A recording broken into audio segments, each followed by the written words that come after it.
What is going on, everybody? Gaming. Welcome back to Small Lego Indiana Jones 2 Dungeon Continues. Where in the last episode, we took on the second treasure level of the game, which was Castle Quench.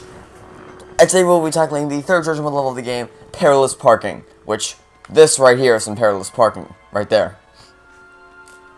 The level itself I guess it can be tough on occasion, but for the most part it's not too bad. So let me just get the mic a little bit adjusted here. To complete this level, you need Sala and the Coronado Sailor, whom we unlocked in the last episode. If you don't know how to unlock them, click on the card in the upper right-hand corner of the screen appearing now, so that you can see exactly how we unlocked this guy last time around.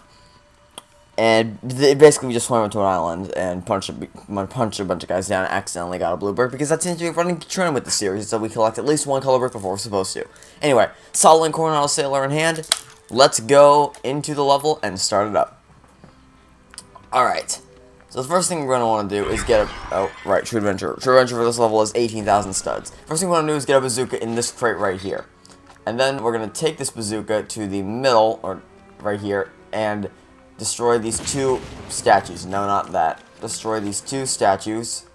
There's one. And then there's two over there. Okay. So the basic gist of this level is that we have to park 4 different vehicles on 4 different pressure plates.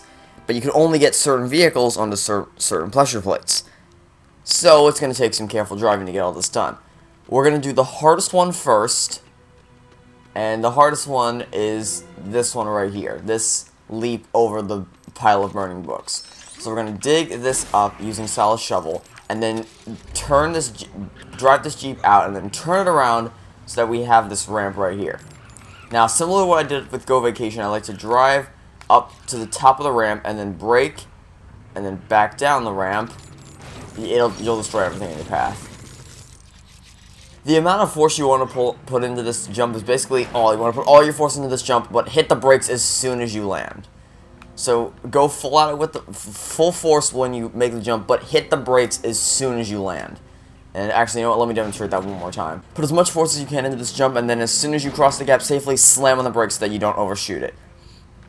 That'll be the last time I demonstrate that. That's the hardest one right there. And the timing may be slightly different for you, but I like to put as much force as I can into the initial jump, and then slam on the brakes as soon as I cross the gap. That's the method, and as far as the actual practice, it's all about practice. The actual execution is all about practice, which obviously I've had quite a lot of. So now, as the Coronado Sailor, let's fix up this truck. And this is the easiest one, so actually, you know, we'll do this one last. I guess the second hardest one would be the horse one, where you get on the horse, jump onto this platform, jump onto this platform, jump onto this next platform, and then jump onto this next platform, and then one final jump.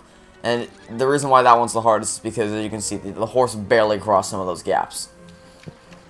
So now, the second easiest one of these 4 would be the one with the motorcycle. Well, basically, you just have to take it up this ramp. And I like to stop at each of these white squares to get my bearings and just kind of inch my way up the top and don't go full speed ahead. And then, once you hit the pressure plate, slam on the brakes, and then jump off.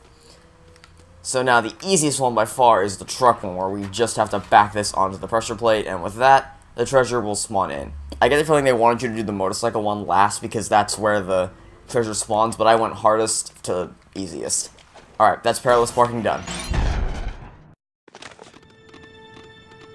Okay, so now the next level is, of course, Canyon Quest, which is the one where you can use any 2 characters you want. The level after that requires Indiana Jones and the Grail Knight.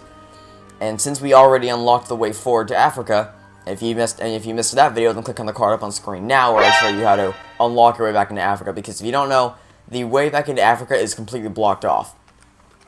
There's no way for you to access, well, there is a way to access Africa, it's just an unofficial way. The official way back into Africa was blocked off after we finished the story mode, or, not, I guess not even after we finished it. It was always blocked off, it's just that it dumped us inside of Africa for the sake of the story.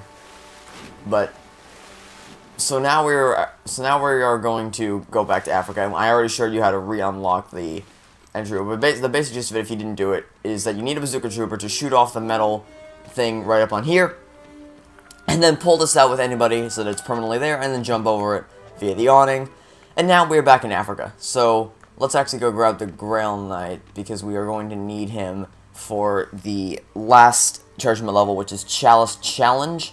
But it can be any 2 characters that you wish for Canyon Quest, so we're going to save that. We won't.